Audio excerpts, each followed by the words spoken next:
A black honors student at a top university stands frozen in front of a whiteboard, his name erased from a breakthrough proof he invented. Across the room, his professor presents it as his own, earning applause and funding. The student isn't allowed to speak. One wrong word, and he's expelled.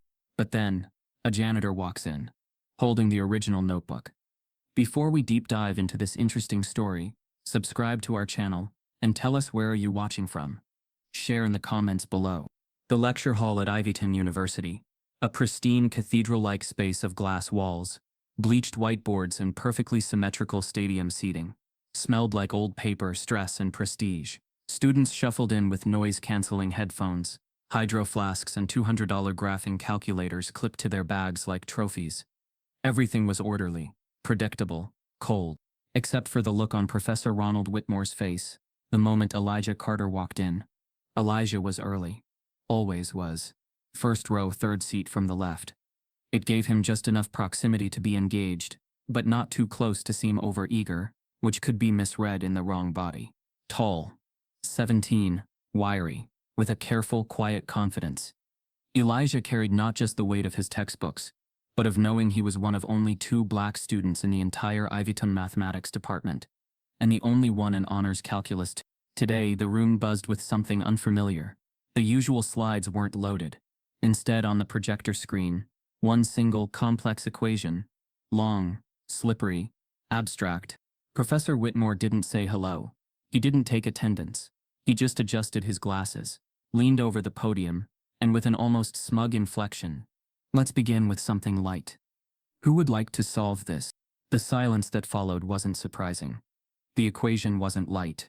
It was a monster, pure theoretical calculus wrapped in multivariable functions, an implicit differentiation so dense, even graduate students would squint. Elijah's brow furrowed. Something was off. Then the professor looked directly at him. "Mr. Carter," he said slowly, "why don't you come solve it for us?" Whispers flared across the room like sparks. Some stifled chuckles. A few eyes narrowed. Elijah paused. This wasn't a cold call, it was a setup. But he stood, and that's when the door, just slightly ajar in the back, creaked open. A silhouette appeared in the hallway. Just someone passing, pausing, watching. Elijah didn't see who it was, but Professor Whitmore did. He flinched barely, but enough. Elijah walked to the board. His heart pounded against his ribs like a warning bell, but his face stayed unreadable, calm, steady. This wasn't the first time he'd been tested in ways that had nothing to do with intelligence. He stared at the equation. Read it again. Once more. It was solvable. Ugly, but solvable. Slowly, he picked up the chalk, not the marker. It squeaked faintly as he wrote, erasing parts of the equation, as he went, simplifying, reshaping. His hands moved like he'd done this in his head before, because he had, every night, he ran mental drills, not just for himself, but because he knew he'd have to be sharper, faster, better, just to be seen as equal. 15 minutes passed. The classroom shifted from bored to silent, to transfixed. And finally he stopped, boxed his answer, turned around. The professor's face was unreadable.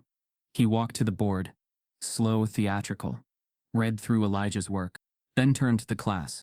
"That's not the method I taught, but technically it's correct." Barely. Laughter rippled. Not with Elijah. At him. Elijah didn't laugh. "Thank you, Mr. Carter. You may return to your seat." He walked back, felt every stare, every unspoken assumption.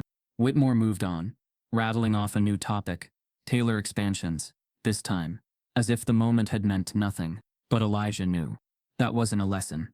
It was a message. "We don't think you belong here." What Professor Whitmore didn't know was that the man in the hallway was Dr. Harlan Zane, the visiting MIT mathematics chair, shadowing professors ahead of a joint Ivyton MIT research project. And he had just witnessed the whole thing. Zane lingered outside after class. Elijah packed up, slower than usual. His throat was dry, not because of nerves, but anger. He walked out and saw the man waiting. "Mr. Carter?" "Yes?"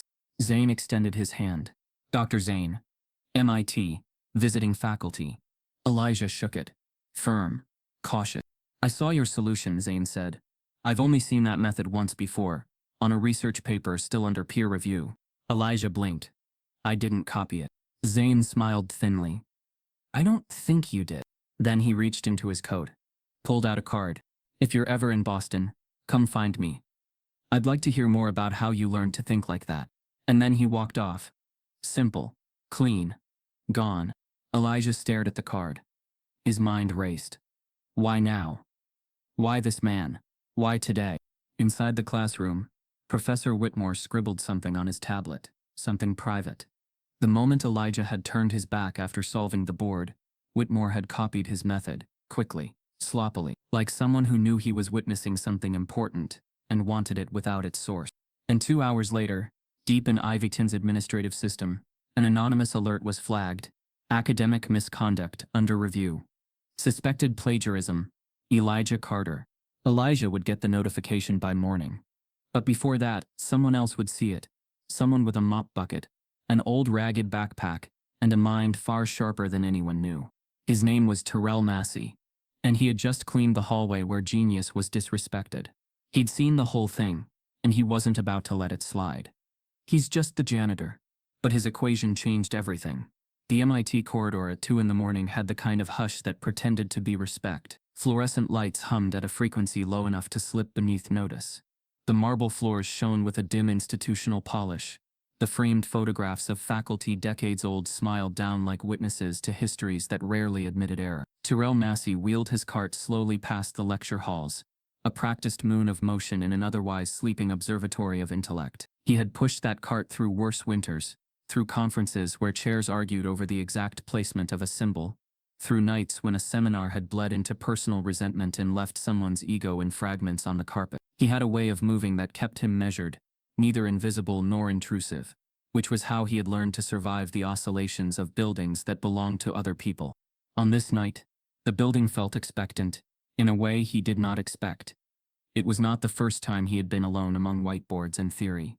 He had once stayed until dawn because a visiting lecturer had left an argument dangling in the air, unfinished and insoluble. That night kept him awake for weeks. He thought often in equations these days, the mind carving little theorems in the margins of his consciousness, as if proving things would make the world steadier. He wondered at the irony. A man tasked with erasing other people's marks had a head full of marks he had never been permitted to own. The room with the large blackboard had its door cracked. Terrell's mop paused near the jam. Chalk dust lay like the residue of thought, as if someone had been interrupted mid-proof.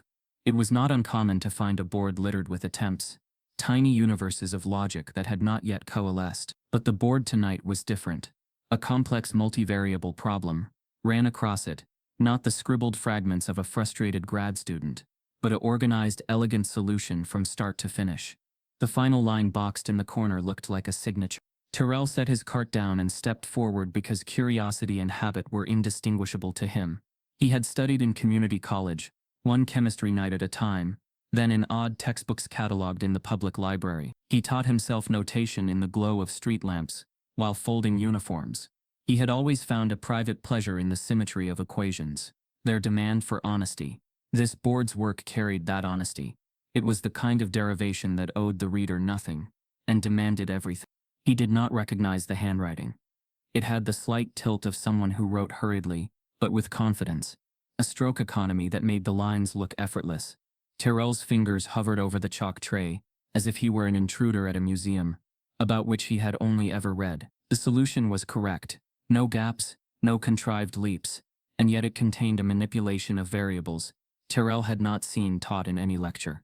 A substitution unfolded like a small theft of standard procedure. It transformed a tangled nest into a clean chain. It was clever in ways that suggested not imitation but invention. He traced the logic with one hand, and felt a flush of something that might have been recognition.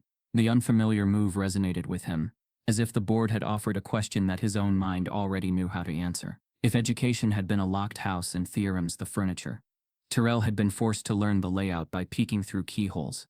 He had never been given the keys, but he had memorized the hallways. As he wiped a small smudge from the margin, a noise came from the doorway. Soft, the kind a person makes when they are trying not to break something. He looked up too fast and saw the man who had written the solution standing in the hall, coat collar turned up against the chill of the building's HVAC.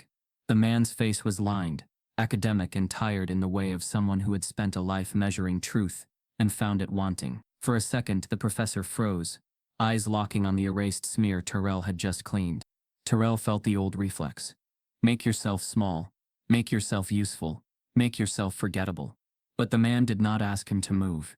The professor's gaze edged from the board to Terrell, then back again, shrinking as if the logic of the derivation reached the professor's throat and clogged it. He stepped inside without closing the door. There was no theatrics, no flourish of entitlement, just a scientist very suddenly without a script. The man introduced himself with the efficiency of someone who had given thousands of talks but never the one he might be called on to give that night. He had the cadence of someone who could parse an argument into bullets and objections. The name on his badge confirmed it. Harlan Zane, the visiting MIT chair the university had been proud to host. The same Dr. Zane, who had watched Elijah Carter solve a board hours earlier across town. Terrell had heard the name in passing, heard of Zane in the way one hears of comets and wonders whether one will live to see them again. There was an odd pause, one that did not belong to either man. It hung between the chalk dust and the professor's clasped hands. Terrell felt a prickle of something like gratitude. Gratitude that someone else recognized the weight of the work on the board. Gratitude that acknowledgement might not be a foreign currency tonight. Dr. Zane walked to the blackboard and read. He followed each step in measured silence, head tipped, lips moving as if tasting each variable like a bitter herb. Terrell watched the professor's face change from academic neutrality to something raw or surprise, then a strange admixture of admiration and fear. It was as if a safe deposit box had been opened, and what lay inside was both precious and incriminating. The change in Zane was subtle and immediate. The man who could hold a room in his palm when lecturing found himself fingering the chalk tray, as if counting pills. He spoke not blame, but a weary curiosity about provenance. Where had this solution come from? Something in his manner suggested an animating question. He did not ask for credit. He asked for origin. The inquiry drifted into the air like a missing piece. Terrell answered not with words intended to impress but with the simple truth of his presence that night. He had found the board that way. He had not written the solution. He had not rewritten it. He had cleaned a smudge and pawn. He had been forever the backdrop in rooms whose occupants were allowed to be foreground. He had never been a subject of papers or panels. His life had been footnotes and receipts. But honesty had a way of trumping the scripts others assigned him. And he gave his account plainly. There was a moment of something like disappointment in Zane's face, not directed at Terrell but at the system that made such a conversation necessary. Then the professor did something no one else had done that night. He asked a question that cut to the quick with the gentleness of a scalpel. He wanted to know how Terrell thought about problems, what books he had read, whether anyone had taught him that substitution. The question was not the patronizing curiosity often extended to those presumed unlearned. It was a scientist's hunger for method. Terrell answered in the ways he had learned to answer matter-of-factly, naming the nights he had read, the textbooks he had bought second-hand, the hours at the public library where he had unraveled proofs paragraph by paragraph. He spoke of a teacher he had in middle school, who had shown him the poetry of limits, and had been fired for complaining about budget cuts, of a community college tutor who had not believed he belonged in analysis, but who had nonetheless lent him books. He spoke without seeking pity, and that steadiness altered the shape of Zane's face yet again. The unexpected twist arrived in the form of a paper shoved beneath Zane's arm. It was not the kind of envelope one slid under a classroom door. It was a stack, printed and bound. A thesis old enough to look like a relic and new enough to trouble the air. Zane had a copy of his own work, a draft of a proof he had been circulating among colleagues. And the substitution on the blackboard tonight echoed a particular lemma from that draft. Terrell's narration that he had merely found the board and paused suddenly snapped tight with the possibility that someone else had been working with the same idea. The board's method was either emergent, two minds reaching the same insight independently, or it was evidence of a chain of custody that began somewhere else. Zane's thumb rested on a single line, one manipulation that he had been arguing in private for years, but never published, too afraid of criticism to present. He had been running simulations in his head, measuring the risks to his reputation if the idea failed. And here it was reproduced in chalk, as if daring him to deny its elegance. The implication widened like a wound. If the move belonged to no one in the room, then who had the authority to claim it? The professor looked at Terrell again, not with the casual condescension Terrell had grown accustomed to, but with an intensity that could be mistaken for concern. Zane said aloud, not to interrogate, but to record, that he had seen a similar manipulation in a single place once before. Terrell had an image flash in his mind. Elijah's quiet hands on a chalkboard at Ivyton, the smugness of a professor there who had turned the accomplishment into leverage. That memory arrived unannounced, and seeded a link that expanded into a map. Elijah in one building, Terrell in another, Zane bridging institutions like a knot in a rope. The professor's next move was the kind that could derail careers and reputations. He did not call campus security. He did not make a show of the discovery. He asked Terrell to write his own brief proof on the board, to show in front of him how he approached that substitution. It was a test, thinly veiled as curiosity. It could be an attempt to verify a claim, or a quietly humane offer to lift the veil on a life that had been overlooked. Terrell hesitated. The nights of practice had not made him immune to the vulnerability of exposure. To work publicly among scholars was to risk being paraded as novelty or caricature. He took the chalk with hands that did not tremble, and the room held as if the building itself leaned forward. Terrell wrote slowly, methodically, explaining in thought the path of each symbol. The derivation unspooled under his fingers with a rhythm that felt inevitable. Zane watched as if seeing a proof emerge that ought to have been his alone.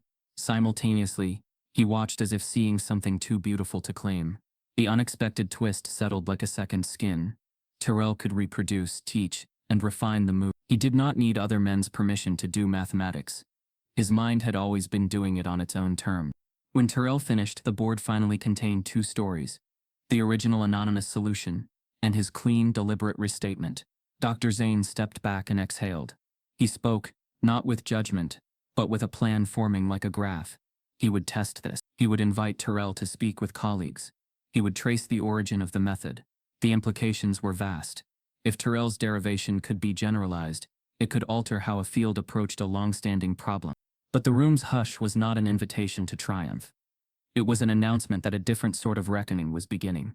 Terrell's presence in this place, recognized now by a man of stature, upended the tidy hierarchies that had kept him manageable. There would be offers he had never been taught to refuse, and pressures he had never been trained to resist. Above all, there would be questions about credit, authorship, and who got to write the histories that mattered. Dr. Zane reached toward the chair in the corner where a coffee cup had cooled into a ring on the table. And because there are always practices of care in institutions, no matter how flawed, he did the most modest, consequential thing. He asked Terrell whether anyone had ever taught him this method. Terrell thought of Elijah, at Ivyton, of Professor Whitmore's smug copying, of the visiting chair who had watched both rooms. He began to reply.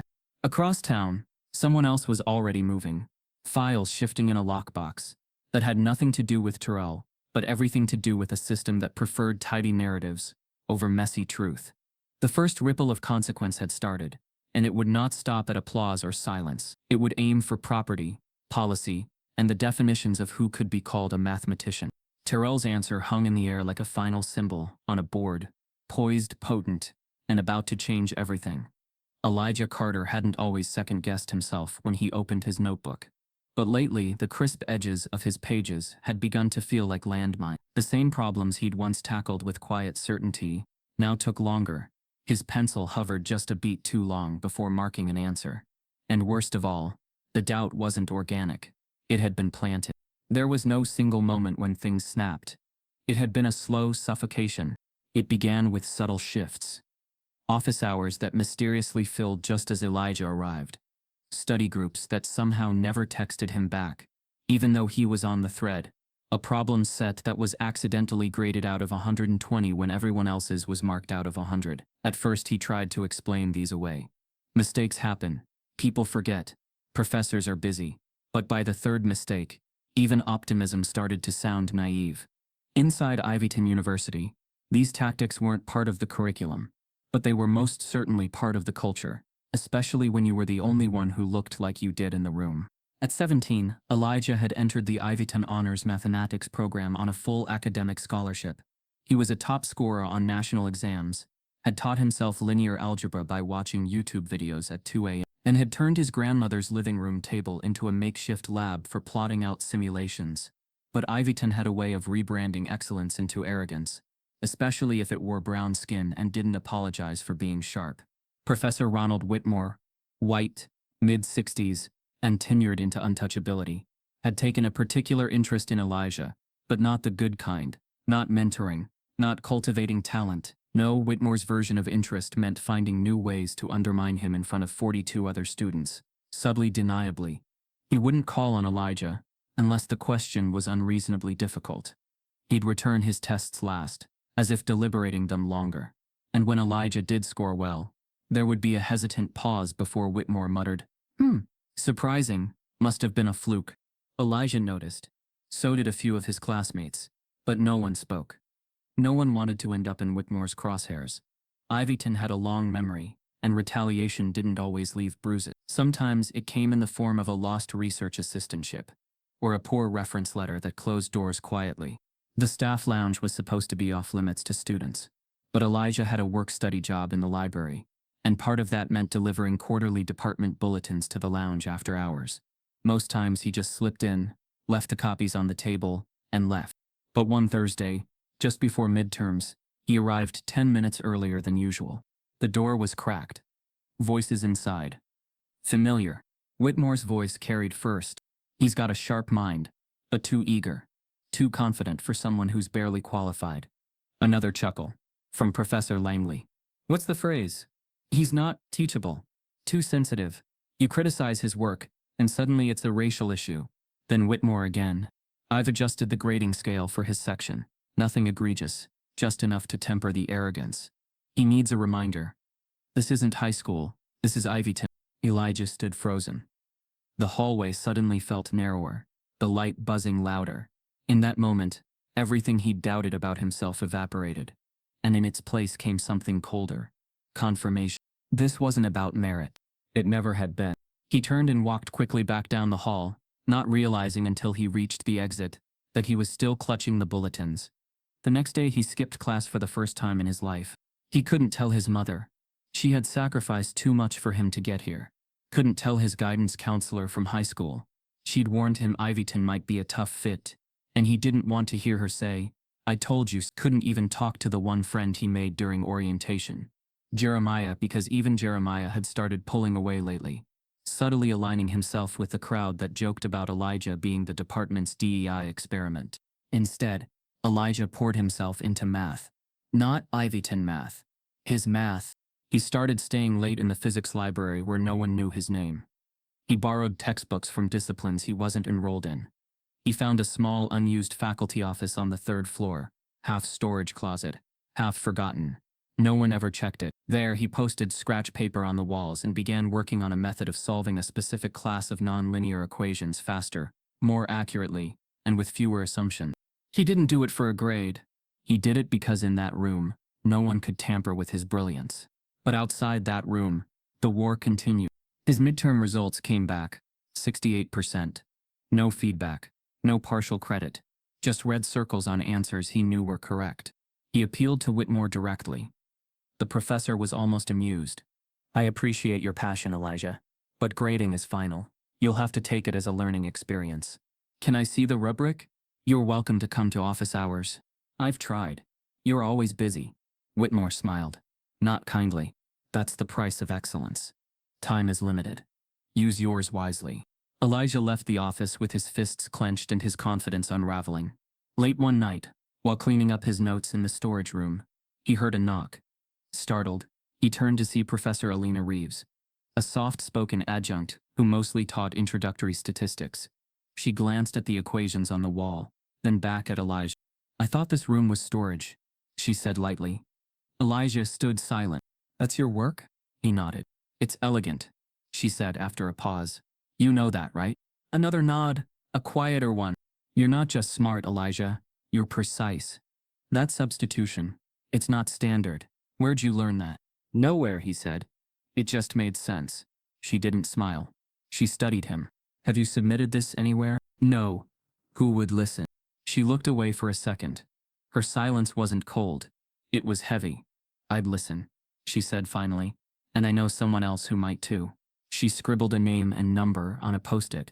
Elijah didn't recognize it. But later, when he Googled it, his heart skipped. Dr. Harlan Zane. The same Zane who had watched him solve the board weeks ago. He hadn't known Zane saw it, but someone else had known he would be there. And that someone was Professor Whitmore. That night, as Elijah packed up, Something didn't feel right. The door to the storage room had been left cracked open. And on the back wall where his notes had once been pinned in neat rows, was a message, written in thick red marker. Close the door behind you. This room isn't yours. The handwriting was Whitmore's, and it wasn't the only message he'd left. Across campus, Elijah's next assignment was already being marked, but this time by someone who wasn't supposed to have access. Someone who intended to claim Elijah's method as their own. Blueprints and brooms, MIT's hidden genius, had no degree, but knew the answers. In the maintenance closet off MIT's Building 2, the smell of bleach clung to everything. Floor rags, mop handles, even the sleeves of Terrell Massey's navy blue uniform.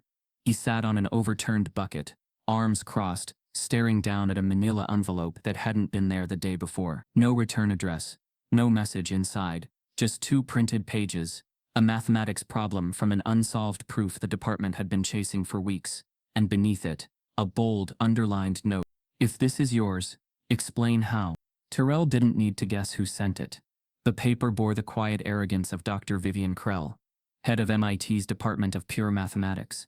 She ran the floor like a courtroom, her judgment silent but final, her praise rare, her suspicion lethal. No one got to rise without her signature, and no one without credentials got to speak without a whisper of doubt. He folded the envelope back in half and placed it inside his backpack, careful not to wrinkle the corners. Then he pulled out an old engineering notebook, pages yellowed, corners soft from decades of use, and began scribbling. Not just answers, method. The kind of thinking most people didn't expect from someone who scrubbed bathroom tiles and vacuumed conference carpets. Terrell had never earned a college degree. Life hadn't made space for that. He was supposed to take the scholarship to Michigan State at 18. But when his mother got sick and the bills piled up like warnings, he took the first city job that paid on time. MIT was only meant to be a stepping stone, something temporary. That was 32 years ago.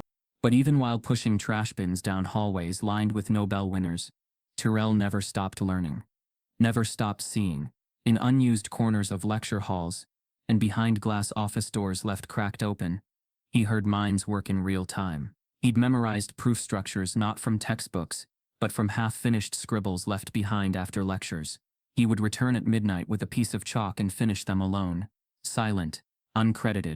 He never expected recognition. But he had always expected the truth to come out eventually. And now, maybe it had. Later that day, an administrative assistant knocked on the janitorial lounge door, an unheard-of gesture. Terrell Massey? Dr. Krell would like to see you. Her office. Now. He blinked. The air in the room thickened, not because of fear, but because of the cost of being seen. Walking through the math department's north wing, Terrell kept his eyes forward, his gait steady. Students passed him without a glance. Professors gave curt nods, the kind that acknowledged him as function, not present. He climbed the stairs to the 5th floor where the walls got cleaner, the voices more careful, and the doors thicker. Inside Dr. Krell's office, the temperature dropped. She sat at her desk, gray bob swept to one side, silver-rimmed glasses perched at the edge of her nose. One hand curled over a fountain pen like a weapon she might unsheath at any moment. You recognize this? She asked, holding up the same problem, now with Terrell's annotations in red ink, scrawled alongside the margins. He didn't respond immediately. It's mine, he said. Calm, clear. And where exactly did you study topology, she asked. I didn't, Terrell replied. But the patterns, those came from geometric intuition. I used projective mapping. Same logic I used building circuits years ago. Dr. Krell leaned back. So you're telling me, Mr. Massey, that you independently arrived at a structure currently under review for publication by 3 separate doctoral candidates? He didn't answer. The accusation in her tone didn't rattle him. It confirmed something they never expected someone like him to create, only to clean. She reached into a drawer and slid forward a thin folder. Inside, a background check. Records. Notes. Old disciplinary logs. 2 infractions from 15 years ago for speaking out against a lab tech who'd cursed at him. A notation about non-academic access to departmental spaces after hours. Even a photocopy of a key log showing how often he entered lecture halls alone. It wasn't just a meeting. It was an inquisition. This isn't a witch hunt, she said. But plagiarism is serious. We've had situations before, people taking credit for work that wasn't theirs. Terrell looked directly at her. Steady. So have I. She paused. That line hit her harder than anything he'd said all day. I see, she said. And what exactly do you want from this, Mr. Massey? Terrell stood, quietly. Not your name on my work. He walked to the door. That's all? He turned slightly. And that it stays mine, even if no one wants to believe it. What neither of them knew was that just one floor down, in the student graduate lounge, someone had already seen it, and recognized it. Lindsay Shaw, PhD candidate, had once taken a snapshot of a whiteboard left scribbled in the after-hours lounge. A few months prior, she hadn't solved it then, hadn't even understood it. But it had stuck with her. She'd shown it to a few peers who dismissed it as weird filler from an undergrad prank. Now, reviewing the copy that had been circulated among doctoral staff for internal verification, she gasped. It was the same derivation, the same order of logic, same substitution. But the handwriting wasn't from any grad student, and she knew exactly where she'd seen it before. Her hands shook as she opened her phone and scrolled through saved images. There it was, her photo. Time-stamped it, dated weeks before the doctoral candidates had submitted their version. She looked around the room. No one else was paying attention.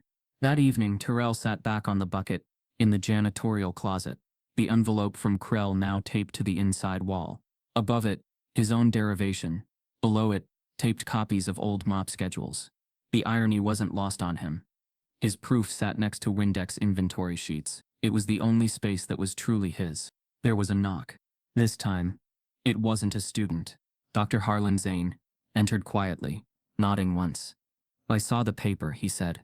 Vivian Krell sent it to me. Terrell didn't move. They don't know what to do with you, Zane continued. You don't fit the algorithm. That's not my problem, Terrell said. It will be, Zane replied. They're going to test you. Privately. Quietly. They'll make it seem like an opportunity. But it's a trap. They want to confirm their suspicion that you couldn't possibly do this twice. Terrell stood, eyes narrowing. Then I'll do it 3 times. At midnight, the department issued a quiet internal memo. A closed-door symposium would be held for a visiting thinker, conducting unique methodological logic derivations. No name was attached. No affiliation listed. But in the print queue of the mathematics lab, someone had left a draft copy behind, forgotten in haste. The author name on the first page? Professor Ronald Whitmore. The title? A new substitution approach to solving nonlinear vector fields, derived independently at Ivyton. The method? Elijah's method. Only Whitmore had just submitted it, as his own. And the symposium Terrell was invited to was scheduled to present Whitmore's stolen theory. You're not allowed to challenge my grade. When Elijah fought back, everything got worse. Elijah Carter didn't want to file the complaint. Not really. He had rehearsed every possible outcome before submitting it.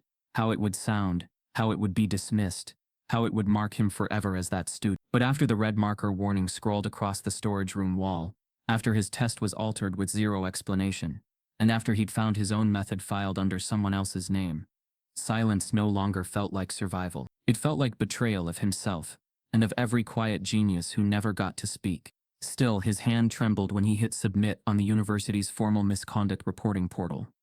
He didn't name names in the subject line, but the complaint was specific. He accused Professor Ronald Whitmore of academic sabotage, systemic racial targeting, and intentional misrepresentation of intellectual property.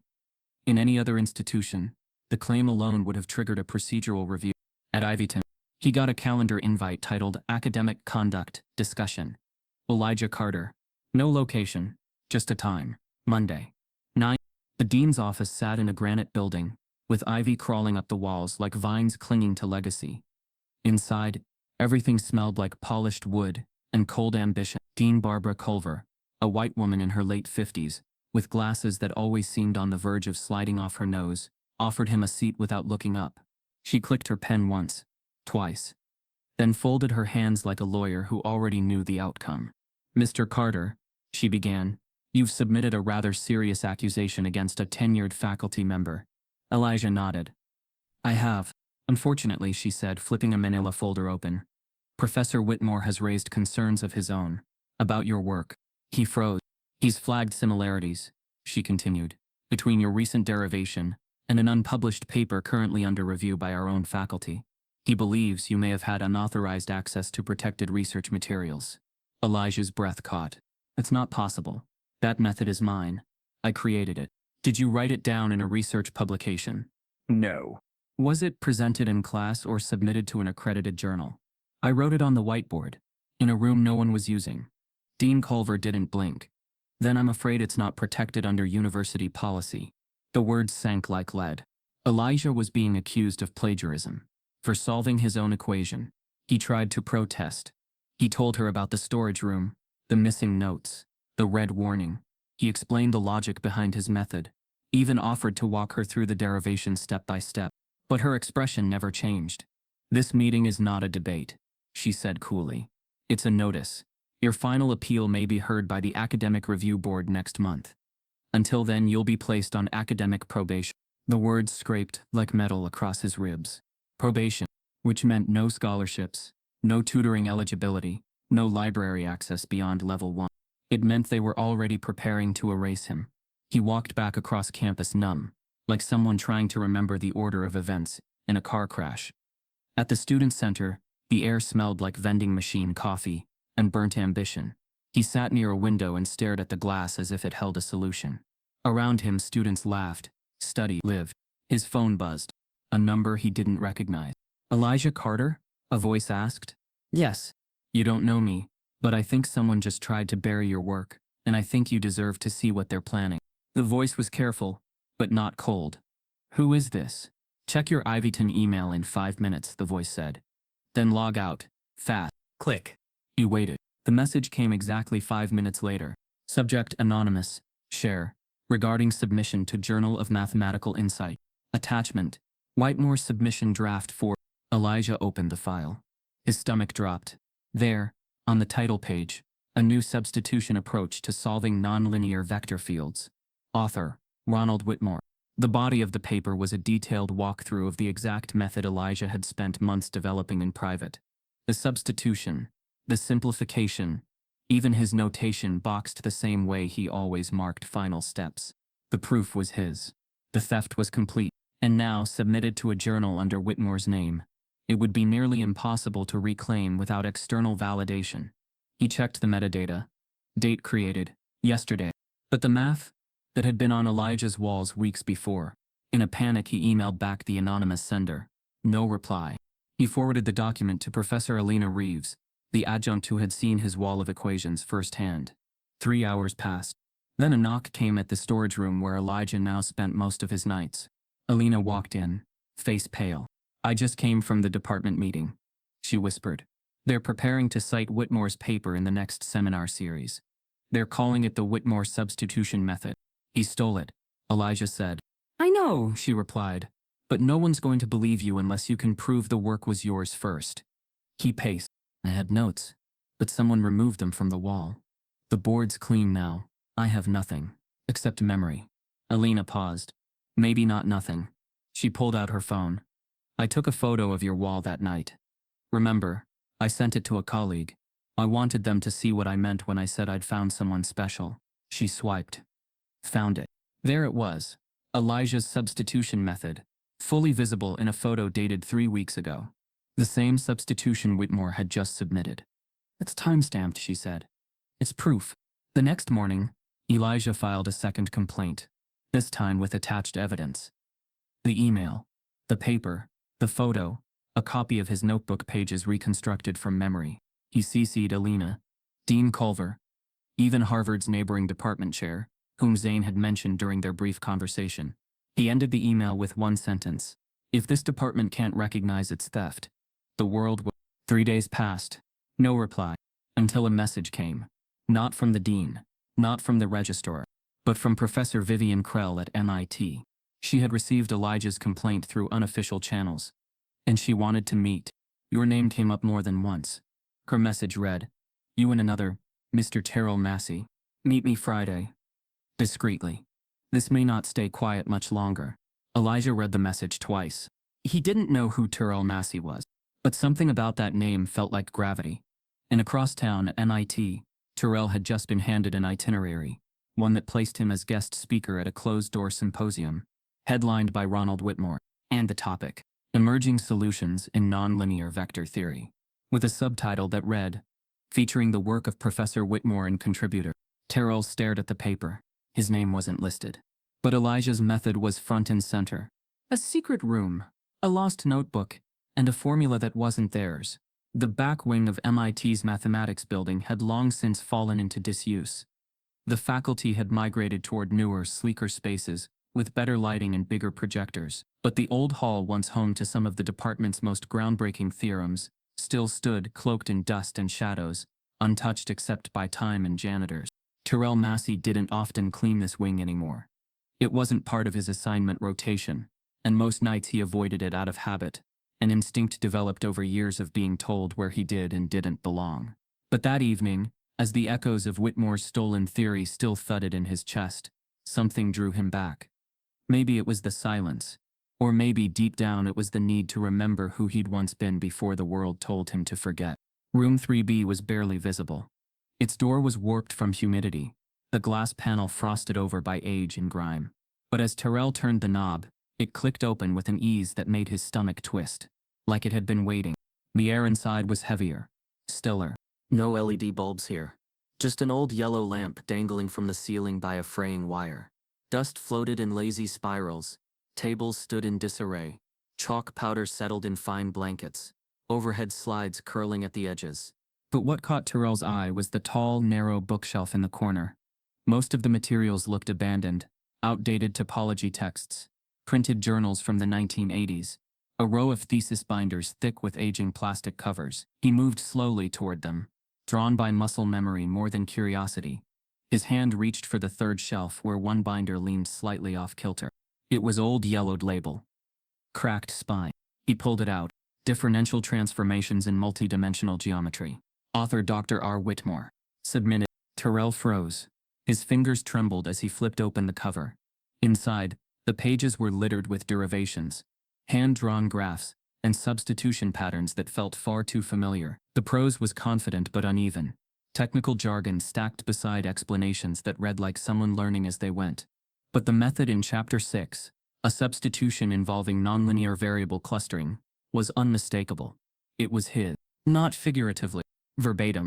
He'd developed that exact approach in 1989, while experimenting with symmetry analysis to explain recurring sequences he noticed in an old textbook left in a lecture hall. He remembered it because it had taken him months to refine. He'd never shared it, had never published it, but he had stored it in a notebook with a cracked leather cover he always kept in his backpack. And now it was here, embedded in Whitmore's dissertation, 2 years later, renamed, relabeled, and attributed entirely to him. Terrell sat down slowly, the room spinning. He turned to the thesis' final page, an acknowledgement section. In it, Whitmore thanked 2 professors and 3 graduate peers. But there was no mention of where the original substitution idea had come from. He flipped back through the earlier chapters, scanning for references. Nothing. No citations. No footnotes indicating collaboration. Just clean, authoritative prose, as if every method had emerged solely from Whitmore's brilliance. It hit Terrell like a gut punch. This theft had happened before. Decades ago. He closed the thesis and leaned back against the cold wall. That year, 1991, he remembered being called in to clean room 5C after a weekend seminar. The place had been littered with paper, chalk, and food wrappers. He'd found a young Professor Whitmore pacing, frustrated over a derivation he couldn't crack. Terrell had offered, hesitantly, a possible workaround, carefully describing a new form of substitution he'd pieced together on his own time. Whitmore had nodded, distracted, scribbled a few notes, barely said thank you. And now, that substitution was Chapter 6. Terrell had been scrubbed out of history like chalk from a board. He stood, his breath shallow, pulled out his own notebook, the one he still carried, after all these years. Inside, on page 74, was the same substitution logic, hand-dated April 14, 1989. The handwriting was less polished back then, but the math was there, elegant, pure. He stared at both texts side by side, his notebook and Whitmore's thesis. It was undeniable. But one had a university seal on the front. The other had grease stains and mop streaks on the edges. Suddenly, footsteps echoed in the hallway. Terrell snapped the binder shut and shoved it into his backpack just as the door creaked open. A sliver of light broke into the dusty room. Dr. Krell stepped inside. She blinked. "Mr. Massey?" He didn't answer. "I was told no one comes to this wing," she said softly. her eyes adjusting. But something told me to look here. She saw the notebook in his lap, the tension in his shoulders. Are you okay? She asked. He held up the thesis slowly, handed it to her. She read the cover, then flipped through a few pages, pausing on the substitution. Terrell's voice cracked for the first time in days. He didn't invent it. He stole it. From me. Back then, Krell looked at him. There was something different in her gaze now. Not curiosity, not judgment. Something like guilt. I believe you, she said. Terrell's eyes widened. You do? Because I read the journal draft Whitmore submitted last week. It's built off this same substitution, just modernized. And now I'm wondering how many of his so-called breakthroughs were. Terrell's throat tightened. He felt like years were rushing back through a crack in the wall. Can you prove the date on your notebook? She asked. He nodded. There are records. My city job requires date stamps on all work-issued items. That year my supervisor gave me this notebook. She closed her eyes, exhaled slowly. Then we have something, she said. But we'll need more. More? If we want to take down someone like Whitmore, we need to expose a pattern. She looked back toward the hallway. There's another name I've seen tied to this derivation recently. Someone whose method matches yours too closely to be coincidence. Terrell's breath caught. A student at Ivyton, she said. Elijah Carter. He stepped back. I don't know him. Maybe not yet, she said. But I think the same man who took from you just tried to take from him. How do you know? Because his proof appeared out of nowhere. Because his professor was Whitmore. And because his complaint just hit my desk an hour ago. Terrell stood still. You think Whitmore's been doing this for decades? She met his gaze. I don't think. I'm certain. As she turned to leave, Terrell remained frozen in place. Everything he had once convinced himself was coincidence. Dismissal, condescension, being silenced and told he didn't belong. It was deliberate. Strategic. Racism disguised as protocol. Theft. Disguised as genius. The thesis in his backpack weighed 100 times heavier now. Because it wasn't just his name that had been erased. It was a lineage of brilliance being systematically whitewashed. And if they didn't act soon, Elijah's name would be next. Across campus in the mathematics symposium prep room, a final nameplate was being placed on a presentation podium. Professor Ronald Whitmore, lead contributor. No mention of Terrell, no mention of Elijah, but something was about to change. Because the backup copy of Whitmore's thesis, the one he'd long forgotten about, it was now in Dr. Krell's hands, and she'd just sent it to a lawyer. Viral email exposes the system. Elijah's grading rubric was different than everyone else's. The morning the email went viral, Ivyton's campus looked the same. Brick walkways still buzzed with cyclists rushing to 8 a.m. lectures. Cafeteria staff prepped stacks of boxed salads behind fingerprint-smeared glass. Professors filled their thermoses with stale coffee in the faculty lounge. On the surface, everything moved with its usual Ivy League precision, but by noon, the air shifted. Not from any official announcement. Not from a press release or dean's memo. It started with a forwarded email, one that had leaked from the registrar's internal server and hit 3 inboxes before exploding across the student body. Subject line, urgent discrepancy in grading rubrics, honors calculus 2. Attached file, spring grading breakdown, interners. The spreadsheet was plain. No headers in bold. No flashy graphs. Just rows of names and color-coded rubric columns. At first glance, it looked like any administrative document. But by row 43, when Elijah Carter's name appeared, everything changed. Unlike every other student on the list, his rubric column glowed red. Exam duration 60 mins. Others 90. Question count 10. Others 6. Partial credit. Disabled. Calculator. Not permitted. Others permitted. In short, Elijah's test had been deliberately made harder. Significantly. Worse, there were notes in the comments column beside his name. Flag for discrepancy checks. Watch for behavioral issues. Previous student of concern. Monitor integrity. Elevated risk factor. No other student had comments. No other name was flagged. It was racial profiling dressed in academic jargon. And now the entire campus had seen it.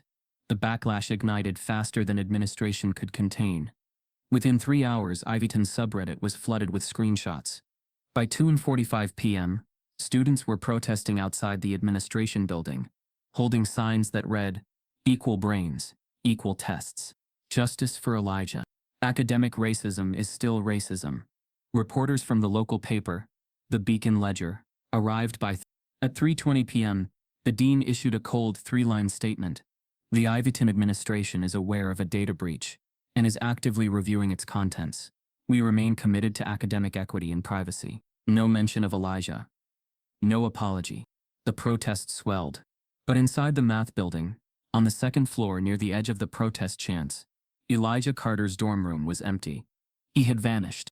Professor Alina Reeves was the first to notice. She'd texted him after the leak. "You okay? Do you want me to stand with you?" No response. She tried again at 1. "We should get ahead of this. Come to my office." Still nothing. At 3:02 she called. The voicemail kicked in immediately. By 4:07 p.m., a rumor spread that Elijah was scheduled to speak at the protest at 5:30. His photo was already printed on flyers. Students carried them like rally banners. But by 5:20 p.m., with the mic already set up and chants echoing across the quad, he hadn't appeared. At 5:29, someone walked to the mic to introduce him. And at 5:31 they quietly said, "He's not here. He's not answering his phone." A cold hush swept over the crowd. Some said he was hiding. Others whispered he'd been silenced. Few believed he'd just chosen not to show. Back at the protest's edge, a man stood quietly, hood pulled low. Terrell Massey. He'd received the email too, and though he didn't know Elijah personally, he knew what it meant to be erased in broad daylight. He watched the crowd search for a voice that had been carefully muted. And somewhere in that silence, Terrell made a decision. That night, Elijah finally answered a call. It wasn't from a friend. It wasn't from Alina. It was from Dr. Vivian Krell at MIT. "You don't have to speak if you're not ready," she said, voice steady. "But I think you need to know, someone else has walked this path." Elijah sat on the edge of a motel bed, 3 miles from campus. His backpack was still zipped, untouched, since morning. The walls were yellowed with age. His phone charger blinked red, 8% battery. He didn't respond. "His name's Terrell Massey," Krell continued. "He's a janitor here, been here for 30 years. And the same man who stole your work, stole his too, decades ago." Elijah blinked. "You mean Whitmore?" Yes. Silence. "He used to think no one would believe him," she said. "Just like you probably feel right now." Elijah's voice cracked for the first time in days. "He submitted my method as his own. I have proof. Photos. Timestamps. We know. Alina sent everything. Then why hasn't the school done anything?" "Because systems protect themselves, not people." She let that sit, then added, "But systems can crack when voices link."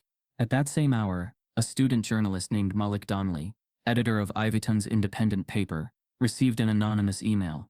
Subject line: "Start here. Attached files. Whitmore thesis extract. Terrell Massey notebook scanned. Elijah method whiteboard photo. Grade matrix discrepancy. Email forward chain internal. 5 files. 1 story." The email had no signature. Just a sentence at the bottom. "They buried him in 91. They're trying again now. Not this time." Malik read the attachments 3 times. His hands shook. Then he started writing. By 9 hours in p.m., the Ivyton Independent published the exposé. The formula they tried to erase. 1 student, 1 janitor, and a 30-year legacy of theft. The piece didn't just implicate Professor Whitmore. It laid out a pattern, a system, a university's silence, and how black genius was being systematically stripped of its authorship, then repackaged as white innovation. The story exploded across social media. Justice for Elijah trended regionally. By midnight, Krell's phone lit up. "He's ready," Elijah's message read. But just as she replied, her inbox pinged again. A new anonymous tip. A second spreadsheet. This one not just from Ivyton, but a multi-university comparison database. And in it? 3 more students. Different years. Different campuses. All had the same rubric: manipulation. And the common denominator: each had been enrolled in courses led by Ronald Whitmore. The room full of PhDs that couldn't solve what the janitor did overnight. The boardroom smelled of cedar, chalk, and silent judgment. It wasn't a classroom. It wasn't a lab. It was a space designed for decision-making. Deliberation cloaked in civility. Power filtered through polite language and polished mahogany. 12 chairs surrounded a long table. 11 of them were filled. Terrell Massey walked in, wearing his janitor's uniform. It wasn't symbolic. It wasn't defiant. It was simply the only outfit he had. He didn't shrink as he entered. Didn't apologize. But he didn't walk tall either. His shoulders carried something heavier than the mop handles and bleach bottles he'd moved for 30 years. He carried memory. Silence. Betrayal dressed up as opportunity. Dr. Vivian Krell had arranged the meeting. On paper, it was a closed mathematical demonstration. In truth, it was a tribunal. An audition before a room of skeptics who didn't know whether to classify Terrell as threat, anomaly, or embarrassment. At the front of the room was a whiteboard, so clean it shimmered. A marker lay at the tray, untouched. The chair of the session, Dr. Malcolm Hendricks, cleared his throat. Mr. Massey, thank you for joining us. We've circulated the substitution method you claim to have originated. We'd like to see you derive it now, using a different starting expression. Clive. Sure, Terrell said. He didn't ask which expression. He already knew. Dr. Hendricks pointed to a projection, a nonlinear vector differential equation. Dense, layered, ugly. Terrell nodded once. Then he stepped up to the board. Silence settled over the room like fog. 11 PhDs. Tenured. Published. Decorated. They leaned back in their chairs, pens hovering over notebooks, watching him the way surgeons might watch a patient describe their own diagnosis. Terrell didn't write fast. He didn't need to. Each movement was deliberate, not slow, but weighted. Every symbol had intention. Every simplification was clean, graceful. He wasn't reciting something memorized. He was thinking aloud in ink, unspooling 30 years of internal logic onto a stage that had never once invited him before. He didn't look up, didn't scan the room for approval. He just worked, line by line. No pauses, no stutters, just clarity. At minute 6, one of the professors leaned forward. At minute 9, another adjusted her glasses and uncrossed her arms. At minute 12, Terrell drew a box around the final transformation. His substitution, one that reduced the chaotic differential system to a form solvable in 2 steps. He capped the marker, stepped back. The room was still. The kind of stillness not born of confusion, but reckoning. For a few seconds, no one spoke. Then Hendricks cleared his throat again, but this time with less certainty. Who helped you with this? Terrell didn't flinch. No one. You developed this on your own? On my lunch breaks. After hours. While you were home. While others were writing papers. I was cleaning floors. And thinking. Another voice, Dr. Langham, a theorist from Brown University, chimed in. Mr. Massey, the substitution you performed isn't just efficient. It changes the entire nature of how we understand symmetry in multidimensional fields. I know, Terrell said. But how did you find it? Terrell's response was simple. Because nobody ever told me it wasn't possible. There it was. The quiet truth. The kind of brilliance born not from institutional instruction, but from raw, unsupervised curiosity. From necessity.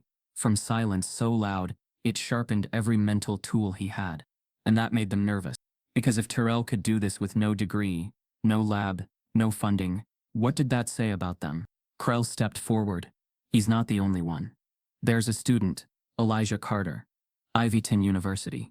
Same substitution. Same erasure. Hendricks looked down. Yes, we've seen the files. Then you know this isn't an isolated case. We're not here to discuss plagiarism. Then what are you here to discuss? Krell pressed. Because it seems like you're all more interested in who discovered the method than whether it works. Langham murmured something to the colleague beside her. Krell continued. Terrell didn't just solve your problem. He exposed your system.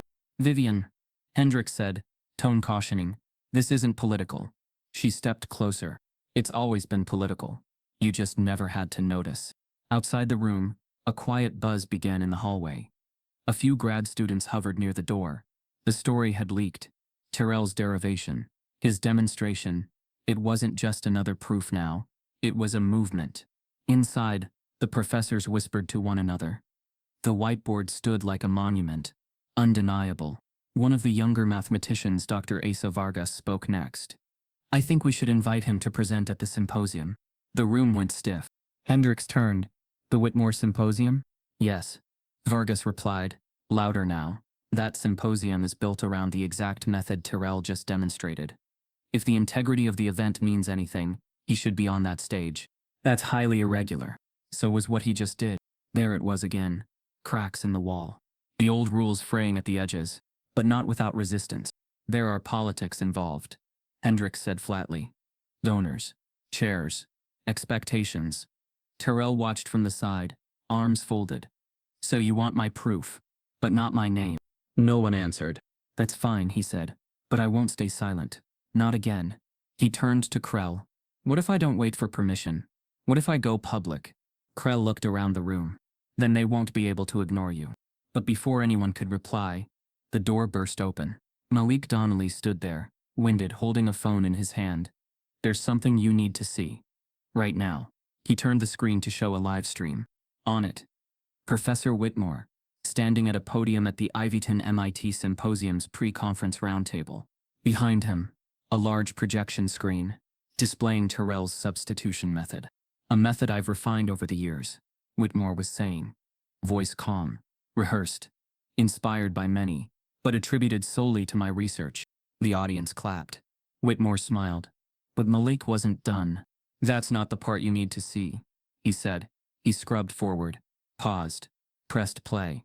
On the screen, Whitmore was asked a direct question by another professor. Is this method entirely your own, or does it draw from previous contributors? Whitmore replied smoothly. There's no one else to cite. This is original work. Terrell blinked. Krell's jaw tensed. Hendricks looked down at the whiteboard, and Malik added one final sentence. He's doing the keynote. Tomorrow morning, your method, your name erased again. Terrell turned back toward the board, his eyes locking on the boxed final step. A quiet fury settled into his chest, not rage but something colder, cleaner. He looked at Krell. Then let's change the stage. When genius isn't enough, MIT refuses to acknowledge a black janitor's discovery. By morning, the whiteboard Terrell Massey had filled less than 24 hours earlier had become legend. Not officially, not publicly, but online. The photo, snapped by a grad student with too much curiosity and too little impulse control, hit a research subreddit by midnight. By 7 a.m., it had over 50,000 upvotes and was being debated in mathematical forums from Prague to Palo Alto. This derivation is wild. Where's it from? New paper? No author name? Is this real? MIT leaking genius again. Like it's not. The chalk strokes, still legible in the image, led some to mistake it for a trick. Others thought it was AI generated. But by the afternoon, whispers began. It was real. And the person who wrote it? A janitor. MIT scrambled, not to celebrate the genius but to contain the story. Communications circulated in hushed tones. An internal memo read, all faculty are reminded not to comment on unauthorized intellectual material circulating online. Please direct all press inquiries to the Office of Public Affairs. They didn't name Terrell. Not even in private. Because to name him was to legitimize him, and to legitimize him was to admit the institution's failure. But the internet wasn't waiting for permission. Malik Donnelly published a follow-up piece in the Ivyton Independent, titled, Swept Aside, the Genius MIT Tried to Ignore. He embedded the whiteboard photo, included quotes from anonymous grad students, and without naming Terrell directly, implied the truth in a way that couldn't be ignored. He's not listed on any faculty roll. No degrees, no fellowships. But he walked into a room full of PhDs and taught them all. The piece was shared on LinkedIn, then picked up by a science blog, then quoted by a major YouTuber, who dubbed the mystery mind, the floorboard mathematician. And still MIT said nothing. Terrell didn't have social media, didn't care about views. He only knew something was off when a student in the hallway stopped him and said, Hey sir, are you the guy? Which guy? The, math guy. Terrell kept walking. That night, Dr. Krell showed him the online storm on her tablet. Terrell scrolled slowly. Thousands of comments. Threads debating the method. Messages begging for interviews. One thread already trying to reverse engineer the substitution into new machine learning models. It's happening, she said. Terrell stayed quiet. People are listening. He tapped the screen. They're listening to the math. Not me. You are the math. Not to them. He set the tablet down. They like the idea of anonymous brilliance. It's clean. They don't have to look at who's been locked out. Krell nodded, but her voice shifted. There's more. She slid a second email toward him. A corporate logo at the top. Galleon Dynamics, a multi-billion-dollar research and technology company specializing in defense algorithms and quantum systems. They saw the derivation, she said. They want to meet you. What for? Partnership. Or maybe silence. They weren't specific. Terrell folded his arms. Where? Off-site. Private. Not on MIT property. He laughed. Not loudly, but bitter. They don't want to be seen shaking my hand. But they'll cash in my ideas. Still, Krell pushed. If you want your work funded, if you want to own your discovery, you may have to play the game. The same game that locked me out for 30 years. Yes. But now you're at the table. Terrell looked down at his hands. Scarred knuckles. Chalk dust embedded in the creases. The table was built without me in mind. The next day, Terrell went. He didn't tell anyone, not even Krell, until he returned.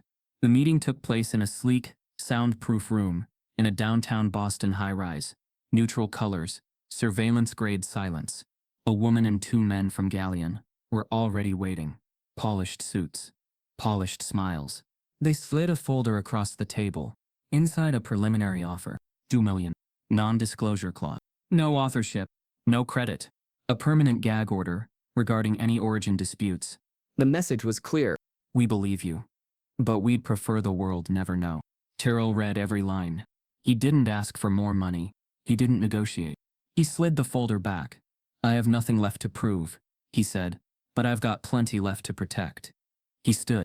And what I wrote, it's not for sale. As he reached the elevator, one of the men called after him. You're making a mistake. Terrell didn't turn. I've made plenty. Staying quiet this long was the biggest.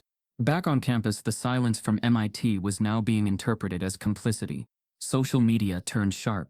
Hashtags shifted from admiration to anger. Who is the janitor? MIT knows. Say his name. Students protested in front of the mathematics department. One held up a sign with a replica of Terrell's equation, and the words, "This is not anonymous." Dr. Krell called an emergency faculty meeting. We're bleeding trust, she warned. The longer we stay silent, the more we look guilty. But the room was divided. Some wanted to acknowledge the mistake. Others feared legal consequences. But one voice, Professor Hendricks, cut through. If we elevate him, we admit we ignored him for 30 years. So we lie? Krell shot back. No, he said. We wait. For what? For the noise to fade. Krell stood. It's not going to fade. Later that evening, Terrell walked alone past the very hallway where he used to mop the same spot twice just to kill time. Now students stopped talking when he passed. Some nodded. Others stared. But no one said the word that mattered. Professor. Because no matter how loud the work was, the name behind it still made them uncomfortable. As Terrell turned the corner near the faculty lounge, he found something unexpected. Taped to the bulletin board. A flyer. Mathematical Minds, Symposium Spotlight. The Whitmore Method. Below it, in fine print. Based on research pioneered by Professor Ronald Whitmore. The cornerstone of nonlinear field theory evolution. Event sponsored by Ivyton, MIT and Galleon Dynamics. Terrell stared at it. Then reached into his pocket. Pulled out a Sharpie. He wrote one sentence across the bottom of the flyer. Bold. All caps. This method has a name. And it's not his. The next morning, someone posted a photo of the flyer online. It went viral. Again. But this time, the comments weren't debating the math. They were demanding something else. Give him the mic. Give him the credit. Give him his name back. And across campus, in a quiet student lab, Elijah Carter saw the image on his laptop. He stared at it for a long time, then clicked print, because he had something to say too. And this time, they wouldn't silence either of them. The whiteboard trap. Elijah invents a method so precise it shames the department. The closet didn't even have proper lighting. A single yellow bulb dangled from the ceiling like an afterthought, casting long shadows across stacks of floor wax and industrial soap. The smell was chemical heavy, biting at the throat. But to Elijah Carter it had become something more than a storage room. It was a sanctuary. They had locked him out of the labs. Officially, it was due to probation-related access restrictions. Unofficially, it was punishment. Silent, targeted, and absolute. No computer access. No tutoring groups. His ID no longer unlocked half the campus buildings after 8 p.m. So Elijah started coming here. Room B12. Beneath the south wing of the math building. Shared by maintenance crews and ignored by faculty. Inside, against the back wall, sat a whiteboard. No one used anymore. Its corners chipped, frame warped, but surface still smooth enough to carry equations. And for the past 3 weeks, Elijah had returned to that whiteboard night after night, trying to answer the one question that had nearly broken him. How do you solve a system of implicit nonlinear vector fields when traditional matrix reduction fails? The question Professor Whitmore used to fail him. The problem others hadn't even attempted. He wasn't trying to redeem his grade anymore. He was trying to reclaim his voice. Elijah didn't write like a student anymore. He wrote like someone with something to prove and nowhere left to do it. Pacing barefoot on the cold tile floor, hoodie pulled over his head, he filled line after line. At first he followed traditional derivations. Then, frustrated, he reversed the process. What if the output wasn't fixed? What if the variables weren't meant to be isolated? He ran mock problems backward. He sketched systems geometrically, not algebraically. He started thinking visually, something Whitmore had mocked before. And that's when it happened. On a Tuesday night, 3:16 a.m., he stopped pacing. The eraser in his hand dropped with a thud. There it was. A substitution layered not across dimensions, but within vector weight, treating dimensional components as elastic rather than static. A dynamic scale adjustment that transformed nonlinear chaos into solvable pieces in one rotation. He'd never seen it done before. Not in any text. Not in any lecture. And not even in Terrell's proof. This was his own path. Original. Precise. Revolutionary. He stared at the board, breathless. Not because of the math, but because for the first time in weeks he felt whole again. The room may have been a closet, but the idea inside it could have changed the entire trajectory of his life. The next morning, Elijah scanned the derivation, cleaned it up in LaTeX, wrote a short-form paper, attached his name, his year, a note, "I am submitting as a student under appeal. Please consider the work on its merit." Then he submitted it to the Public Mathematics Review, an open-source academic journal that promised blind peer review and equal platforming for underrepresented scholars. It was his one shot at being heard, without being filtered. He didn't tell anyone, not Krell, not Malik, not even Alina. He didn't want anyone's approval. He just wanted truth to move. 10 days later the email came. Subject: your submission, vector reduction under variable elasticity. He opened it slowly. Inside, "Congratulations, your submission has been accepted for publication in our next issue. Due to the exceptional nature of your work, we have moved it to our featured innovations section." Elijah blinked. For a moment, the silence around him felt like music. He exhaled, smiled, and then his eyes drifted to the author field. It read, "Anonymous. Author has requested anonymity." He frowned. He hadn't requested anonymity. He scrolled down, confused. At the bottom of the letter, "Note, per academic partner guidelines, a third-party reviewer has removed author identity for compliance reasons." Compliance? He replied immediately. "Hi. I did not request anonymity. Please correct author field to include Elijah Carter, Ivyton University. This is my original work." No response. The next day, he checked again. The article was live, titled exactly as submitted. Every line intact. Except now, it was being shared, upvoted, praised. Even cited by engineers and theorists on Twitter, Substack and YouTube channels. And always attributed to one name, anonymous contributor. He called the journal. Voicemail. He emailed again. And again. On the third day, he received a curt reply. "Mr. Carter, we apologize. Due to an ongoing institutional investigation related to your academic standing, your university requested temporary redaction of your name to avoid complications. We hope to reinstate attribution once the issue is resolved." He stared at the screen, hands shaking. That night, Elijah walked into a student cafe just off campus, slouched hoodie up, earbuds in, on the TV above the coffee machines. A panel of Ivyton professors discussed new frontiers in vector transformation. One quoted his exact method, without source. The moderator asked, "Do we know who authored this approach?" "Not yet," Professor Langley replied. "Seems it came through anonymously. But it's clearly the work of someone experienced." Elijah whispered under his breath, "I am someone." He went back to the whiteboard. This time, he didn't write equations. He wrote a single line in black marker. "My name is Elijah Carter. This method is mine." The next morning, he printed 200 flyers, posted them across campus. Each one showed a scan of his derivation, date stamped, with a note, "This substitution appeared anonymously because it was erased. But it has a name, and it isn't anonymous. It's Elijah, a student they tried to silence." The backlash was swift. Some students celebrated him, posted his work online with hashtags. Others mocked him, called it clout chasing. Posters were torn down, replaced, torn down again. The campus became a battlefield of truth versus permission. But the unexpected twist came from where he never imagined. A week later, in the comments section of the published article, a new reply appeared. User. T-Mass. This method builds off something I developed 3 decades ago. But this version? It's sharper, cleaner. Whoever wrote it wasn't just solving a problem, they were reclaiming something. The comment had no likes, no upvotes. But Elijah saw it. And for the first time since the whiteboard trap, he felt seen. He replied, "Thank you. I think we've both been in rooms we weren't supposed to be in. But the math doesn't care where we write it." That evening, a student approached Elijah outside the math hall.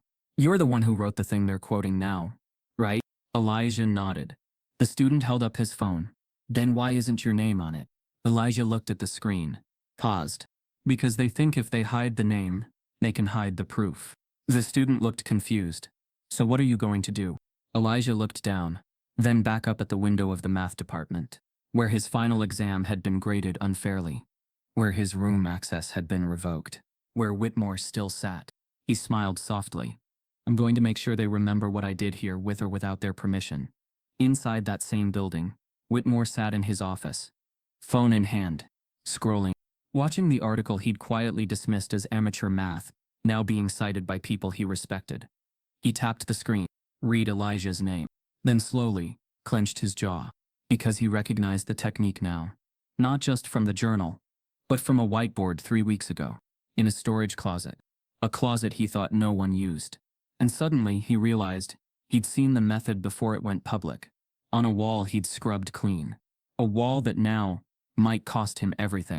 Terrell's face on their pitch deck, but not their payroll. The auditorium buzzed with the quiet arrogance of tech money. Pressed suits lined the front rows, expensive shoes tapping against polished floors, tablet screens glowed like altar candles.